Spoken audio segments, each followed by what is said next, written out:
In news that is rather anticlimactic because this was anticipated for since really the beginning of the season. The Los Angeles Lakers and Luke Walton have agreed to part ways. I guess the right word isn't fired or quit, but quote unquote part ways. But for all intents and purposes, Luke Walton was fired as head coach of the Los Angeles Lakers.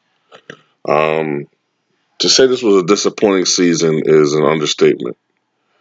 And um, although I know Steve Kerr said that he's a great guy, what have you, look, when it comes to coaching, it's a business. It's not about how good a person you are. It's about your ability to coach.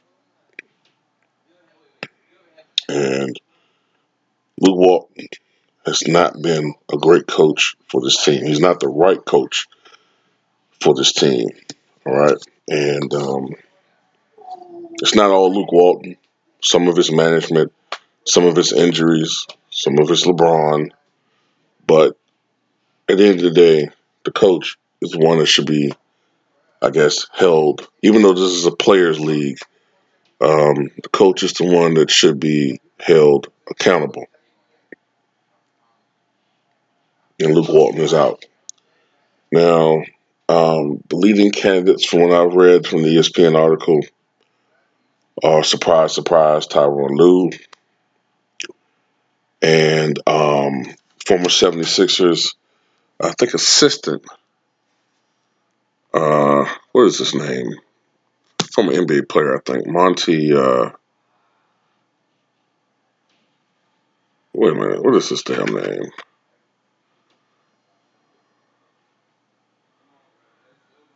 Monty Williams. That's right. And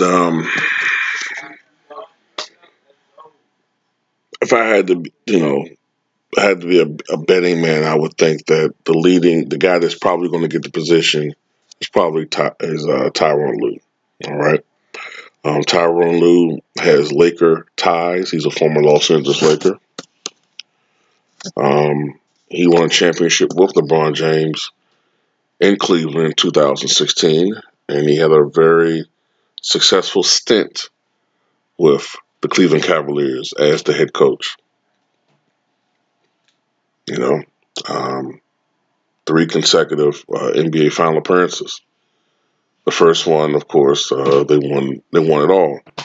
So even though he doesn't have the longest tenure as a head coach, he has a very successful tenure as a head coach, and I think that he probably will be the leading candidate. I know some people bring up guys like Mark Jackson and Phil Jackson, but I think that the job probably will go to Tyronn Lue. And also, you got to remember the guy who's not being mentioned in all of this talk by the media, LeBron James. It's funny how you always hear about LeBron James has all this power, and he's one of the most powerful um, players in the history of sport. But when it comes to all of this drama that has been going on, you don't hear his name being mentioned. You hear Magic Johnson, Jenny Buss, Rob Pelinka, Kobe Bryant, who's linked to Rob Pelinka. You know Kobe Bryant's retired, but somehow you don't hear LeBron James being mentioned. But anyway, um, I think it's the best move. Like I said, Luke Walton is just not the right coach for this team. But that's it. Their season is over with, and the Lakers can move on to next year. And hopefully, Lakers, LeBron James, whatever team he's playing with next year, hopefully they'll have a better season, and hopefully they'll be a playoff contending team because Lakers fans really deserve it. Because I mean, with the history they have, this is the longest drought in the franchise's history. Like this is something that Laker fans are just not accustomed to. And I hope you know you just want to move past all of this drama and this nonsense and get back to playing basketball and focusing on basketball. Okay. Um, I know Ticket TV reported that David Griffin was hired, the former Cleveland Cavaliers general manager. He was hired as the new general manager of the New Orleans Pelicans, and I agree with him. When you know the history that David Griffin has with the Cleveland organization and with LeBron James, um,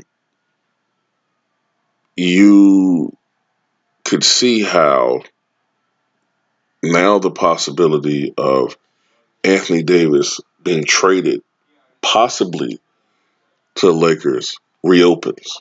Um, I'm also looking at something else too.